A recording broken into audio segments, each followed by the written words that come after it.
بسم اللہ الرحمن الرحیم رب اشرح لی صدری ویسر لی امری واحلل عقدۃ من لسانی یفقہوا قولی۔ ماہ مبارک کے ایام گزرتے جا رہے ہیں، داستان آگے بڑھتی چلی جا رہی ہے، اور آج داستان کا وہ حصہ ہے، وہ واقعہ ہے کہ جس کو اللہ تعالیٰ نے اتنا اہم جانا کہ قرآن کریم میں اس کا تذکرہ آیا، جس کو اتنا اہم جانا کہ قرآن کریم میں اس بارے میں آیات آئیں، جس کو اتنا اہم جانا کہ نہ صرف آیات آئیں بلکہ قرآن کریم میں ایک پورا سورہ اسی عنوان سے نازل ہوا ہے۔ بسم اللہ الرحمن الرحیم۔ أَلَمْ تَرَ كَيْفَ فَعَلَ رَبُّكَ بِأَصْحَابِ الْفِيلِ۔ سبحان اللہ، تم نے دیکھا نہیں کہ تمہارے رب نے الم تر کیف فعل ربک باصحاب الفیل، تم نے دیکھا نہیں تمہارے رب نے ہاتھی والوں کے ساتھ کیا کیا؟ یہ آپ کی خدمت میں عرض کرتے ہیں۔ اب تک کا ریکیپ کوئک یہ ہے، یمن کا بادشاہ ہے، خانہ کعبہ ہے، خانہ کعبہ کے مقابلے میں یمن کے بادشاہ نے اپنی عبادت گاہ تعمیر کرائی ہے، اپنا کلیسا تعمیر کرایا ہے۔ یہ چاہتا ہے کہ لوگ کعبے میں نہ آئیں، یہ چاہتا ہے کہ لوگ اس کے کلیسا میں جا کر عبادت کریں، لیکن اس نے کلیسا تو تعمیر کر دیا، بڑی محنت سے تعمیر کیا ہے، اسے بڑی امید تھی کہ جب کلیسا تعمیر ہو جائے گا، کلیسا آباد ہو جائے گا، کعبہ ویران ہو جائے گا، لیکن ناکامی ہوئی۔ تو اب اس نے کعبے پر حملہ آور ہونے کا ارادہ کر لیا۔ تاریخ کا منفرد واقعہ ہے، تاریخ کا ایک منفرد لشکر ہے، اپنی نوعیت کا منفرد حملہ ہے۔ جیسے عرض کیا قرآن کریم میں اس پر ایک سورہ آ گئی اور اس نے اپنے طور پر ایک عظیم الشان فوج تیار کی ہے، لیکن یہ دنیا کی ایک عجب فوج ہے کہ جو اس زمانے کی رسوم و رواج کے مطابق بھی گھوڑوں پر نہیں آئی یا کسی اور سواری پر نہیں آئی، یہ در حقیقت ہاتھیوں کی فوج ہے، یہ ہاتھیوں کا لشکر ہے، اس کا عجب غیظ و غضب ہے، اس کا عجب عالم ہے۔ اب جب یہ فوج بڑھ رہی ہے اپنے پورے تمطراق کے ساتھ مکے کی جانب، تو ایک عجب ماحول ہے، فضا میں ایک عجب دہشت ہے۔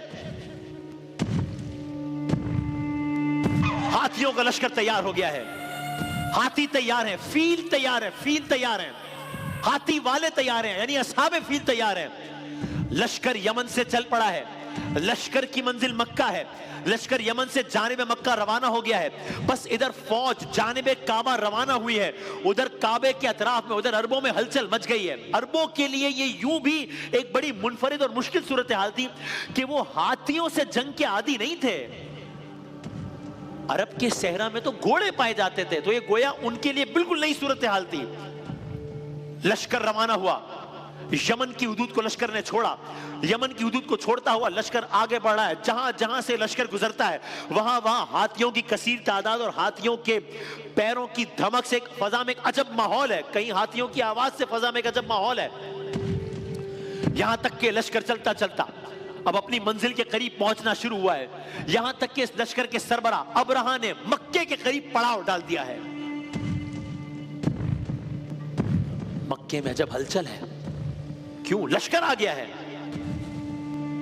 پہلا کام کیا کیا ہے؟ اس لشکر کے سربراہ نے مکے کے سربراہ کے بارے میں جاننے کی کوشش کی ہے۔ مکے کا کوئی سردار ہے جس سے بات چیت کی جا سکے؟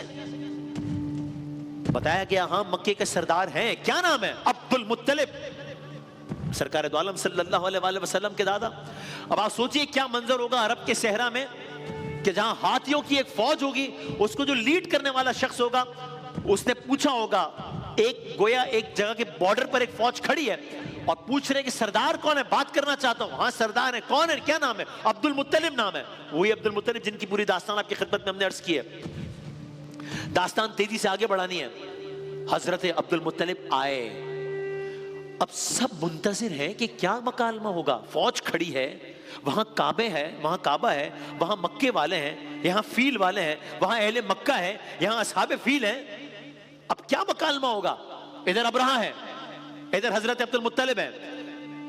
ابرہہ نے اپنا موقف پیش کیا، دیکھو میں تم لوگوں کے ہاں قتل و غارت گری کے ارادے سے نہیں آیا ہوں، مجھے مارنے نہیں ہیں لوگ، صاف سی بات ہے، مجھے تمہارے علاقوں پر قبضہ بھی نہیں کرنا ہے. بھائی فوج اسی لیے آتی ہے نا، مارے قبضہ کر لے، مال و دولت لوٹ کے چلے جائے. اس لیے بھی اپنی نوعیت کی منفرد فوج ہے، جس کا بادشاہ آ کر کہہ رہا ہے مجھے نہیں مارنا بندے، میں کسی کو مارنا نہیں چاہتا، مجھے نہیں کرنا قبضہ تمہارے علاقوں میں، مجھے نہیں یہاں پہ بادشاہت کر، تم کرو جو کچھ چل رہا ہے چلو چلاؤ، میرے اپنے الفاظ ہے، جو سسٹم چل رہا ہے جو کچھ چلتا ہے چلاتے رہو. میری سلطنت بہت وسیع ہے، بس میرا ایک ٹارگٹ ہے، یہ جو تمہارا کعبہ ہے میں نے اسے ڈھانا ہے، نعوذ باللہ، میرا اس عبادت گاہ سے مسئلہ ہے. میں آؤں گا مکے کی حدود میں، آؤں گا کعبے کے قریب، آؤں گا اسے گراؤں گا، چلا جاؤں گا، یہ تو ہوگا، میں اسے ڈھانے آیا ہوں. اب آپ اس محفل کو ذہن میں رکھیے کہ جہاں ہاتھیوں کی فوج کا سربراہ جو کعبے کے ڈھانے کی بات کر رہا ہے، اور اس کے سامنے اس قوم کا سربراہ بیٹھا ہے جو اس مصیبت سے گزرنے والی ہے، تو اب لازم ہے کہ سب کی نظریں، جب ابراہ نے اپنا موقف دے دیا، اب سب کی نظریں حضرت عبد المطلب کے چہرے پر ہیں، سب کی نظریں ان کی آواز پر ہیں کہ how will حضرت عبد المطلب respond to this tense situation, this very tense situation which can go anywhere.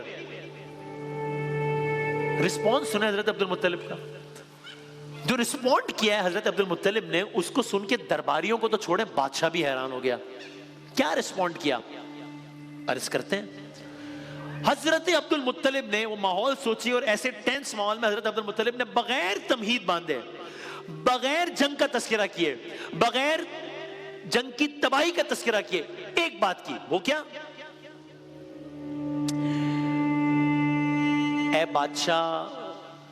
اے بادشاہ تیرے سپاہیوں نے نا میرے 200 اونٹوں پر قبضہ کر لیا ہے، ایک ناجائز کام ہے، اس متعلق مطلب قبضہ کر لیا ہے. ہاں ٹھیک ہے قبضہ کر لیا، تو اب عبد المطلب آگے کیا کہیں گے؟ بھائی اس نے کعبہ ڈھانے کی دھمکی دی ہے، دھمکی نہیں بلکہ لگ رہا ہے کہ وہ یہ کام کر گزرے گا. سارے عوامل بتا رہے ہیں، لشکر کھڑا ہے، یعنی یہ نہیں کہ وہ کہہ رہا ہے کہ ایک اگر یہ نہ کیا تو میں ایک فوج تیار کروں گا جو کہ ہاتھیوں کی فوج ہوگی، جو کہ بہت بڑی فوج ہوگی، پھر میں بھی آؤں گا، پھر ہم چلیں گے. نہیں، یہ سب ہو گیا ہے، کھڑا ہے لشکر، بارڈر پہ کھڑا ہے کہہ لیجئے، تو دھمکی نہیں دے رہا، لگ رہا ہے کہ کام کر گزرے گا. اور جب حضرت عبد المطلب سے کہا ہے تو وہ کہہ رہے ہیں کہ وہ میرے 200 اونٹ قبضے میں لے لیے ہیں.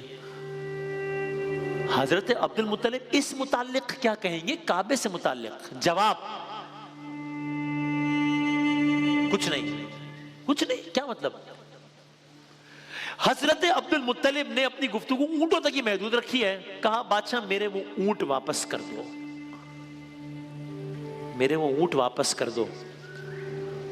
کل 100 اونٹوں کی داستان تھی، آج 200 اونٹوں کی بات ہو رہی ہے.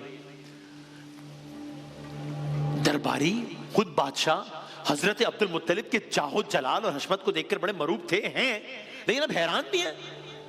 بادشاہ نے کہا مجھے بڑی حیرت ہے اس بات کی، آپ کی بات سن کے مجھے حیرت ہے، آپ سردار ہیں، میں آپ کے منہ سے کچھ اور باتیں ایکسپیکٹ کر رہا تھا کہ آپ کچھ اور کہیں گے. میں سوچ رہا تھا ایک سردار اپنے علاقے، ایک سردار اپنے لوگوں کے تحفظ کے لیے کچھ کرے گا، آپ نے اپنے اونٹوں کی بات کی ہے.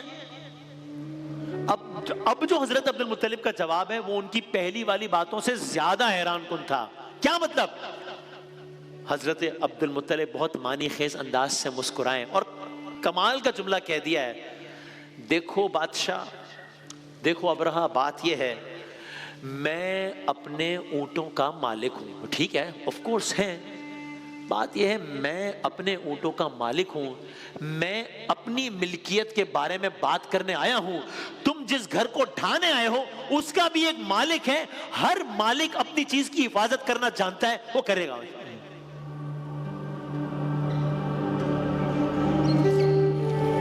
صورتحال نے ایک نیا رخ اختیار کر لیا ہے. میں اپنے اونٹوں کا مالک ہوں، میں نے اپنی بات کر لی، جس گھر کو ڈھانے اس کا بھی ایک مالک ہے، وہ دیکھ لے گا.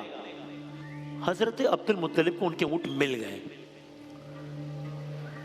حضرت عبد المطلب اس نشست سے اس شان سے نکلے کہ گویا انہیں بہت بڑی اچیومنٹ ہو گئی ہے. کیا کعبے کو ابرہا کے شر سے بچانے میں کامیابی ہو گئی ہے؟ بظاہر تو نہیں ہوئی ہے، ایسا تو کچھ بھی نظر نہیں آ رہا. بہرحال حضرت عبد المطلب اس نشست سے، دربار سے اٹھ کر اب چلے ہیں خانہ کعبہ کی جانب.